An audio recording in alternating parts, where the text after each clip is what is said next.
Eh bien bonjour à toutes et à tous et c'est un plaisir de vous retrouver aujourd'hui pour cette nouvelle chronique que j'aurai le plaisir d'animer tout au long de l'année et qui animera votre radio régulièrement.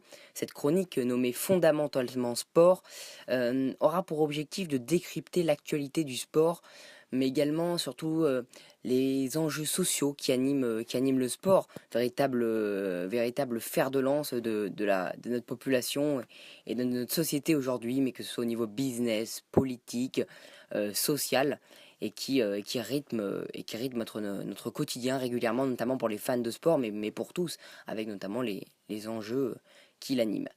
Et donc cette chronique, elle aura pour objectif voilà, de diversifier votre pensée par rapport au foot, au rugby, au handball, au tennis, tous ces sports, mais également des sports moins connus que vous aurez le plaisir de découvrir ou d'agrémenter. Il y a plein de thèmes aujourd'hui. Le sport, c'est quotidien dans notre vie. Et tout au long de l'année, j'essaierai de recevoir différents invités qui aiguilleront votre pensée par rapport à cela, avec des questions-réponses, des thèmes, des quiz, des petits reportages. Tout cela, bon, cette première sera surtout consacrée à la présentation de cette saison. On abordera aussi rapidement le foot avec le mercato. Comme vous le savez, le mercato de foot est quelque chose de très connu, très apprécié, mais surtout qui est une représentation très facile à faire en fait du sport, du business dans le foot et du sport en général, avec les sommes qu'on évoque de plusieurs millions d'euros très régulièrement. Mais donc voilà, donc là, au niveau de la présentation de cette émission, elle sera surtout basée voilà, sur une petite chronique entre 5 et 10 minutes à chaque émission.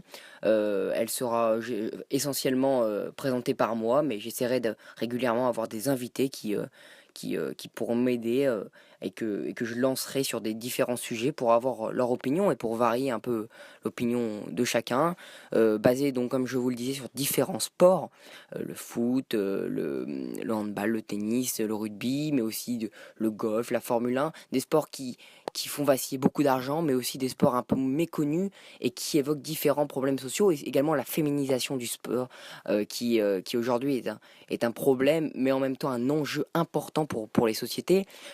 Récemment, on a eu les campagnes politiques, le sport a été abordé, mais pas tant que ça.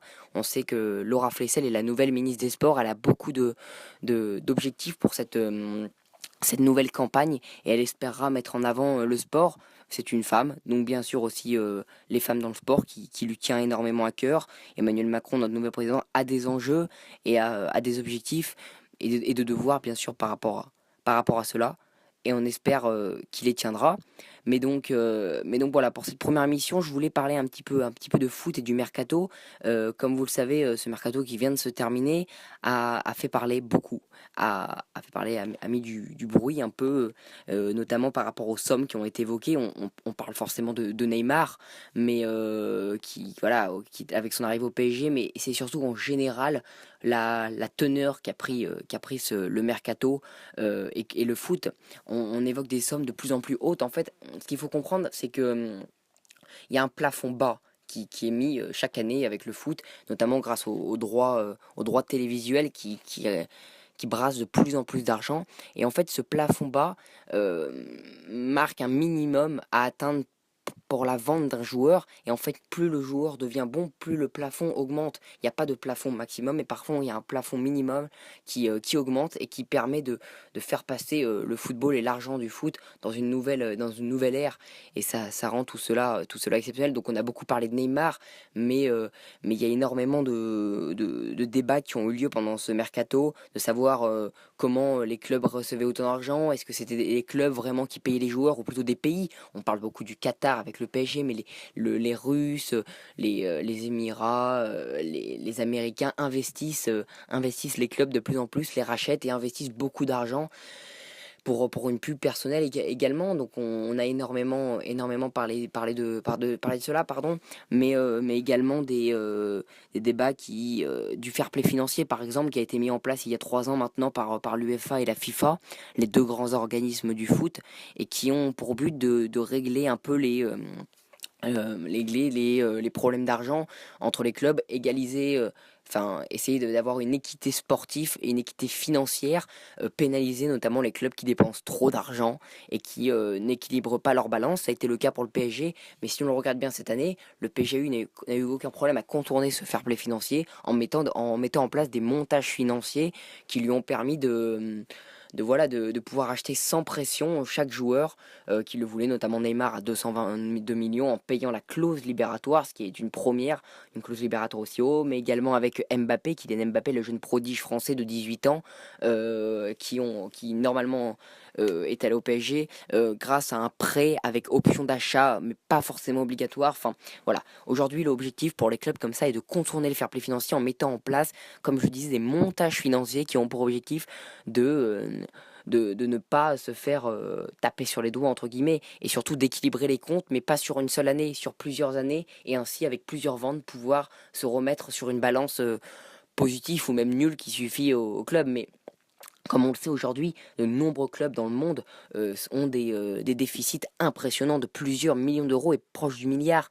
Mais qu'importe, puisque ces problèmes financiers sont réglés grâce à des investisseurs privés, publics, mais aussi des droits télévisuels qui permettent de régler ces problèmes et surtout d'éviter tout problème avec la FIFA, l'UEFA, les problèmes notamment, les risques sont des interdictions de transfert, mais également des pénalités concernant la participation aux Coupes d'Europe, Ligue des Champions, Ligue Europa. On se souvient des clubs turcs, notamment Fenerbahçe, Galatasaray, qui avaient été suspendus de toute compétition européenne pendant 2 ans. Ça avait fait couler beaucoup d'encre et on se demande pourquoi le PSG ou Manchester City, qui dépensent énormément d'argent, ne sont pas pénalisés parce que ce sont des gros clubs, mais ils arrivent également à contourner ça.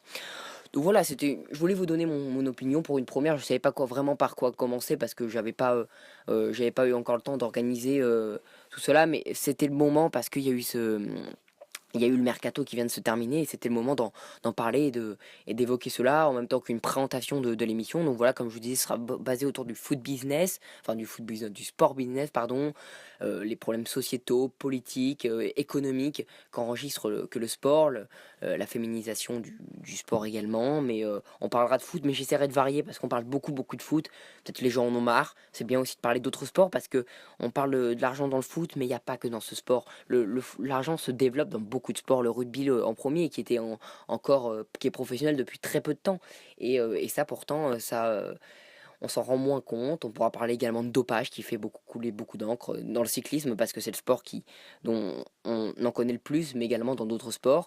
Voilà, de dopage. Mais donc voilà, ça sera l'occasion d'évoquer plein de sujets. Également les Jeux Olympiques. On le sait, le Paris va sûrement organiser les Jeux Olympiques en 2024, et ben ce sera l'occasion d'évoquer cela et d'essayer de débattre à propos de sûrement cette organisation qui ils sont organisés par rapport également au plan financier, politique, qu'est-ce que ça pourrait apporter à la France, le fait que Los Angeles ait pris les Jeux de 2028, est-ce que c'est une bonne idée ou pas. Donc voilà, il y aura vraiment beaucoup de débats. Cette émission, ce sera de la liberté, une radio libre un peu, une chronique libre, fondamentalement sport, ce sera le nom de cette émission, et ce sera vraiment le cas, donc j'espère accueillir des gens de telle sorte à pouvoir avoir différentes opinions sur le sport business. Donc voilà pour cette petite première chronique, elle est d'une longueur acceptable je pense, et elle permettra voilà, de vous mettre un peu dans le bain, et elle sera régulière, j'espère qu'elle vous plaira, donc j'espère qu'on se retrouvera très bientôt sur votre radio, donc j'espère. Je vous laisse entre les mains de bons animateurs et je vous dis à bientôt. Salut à tous.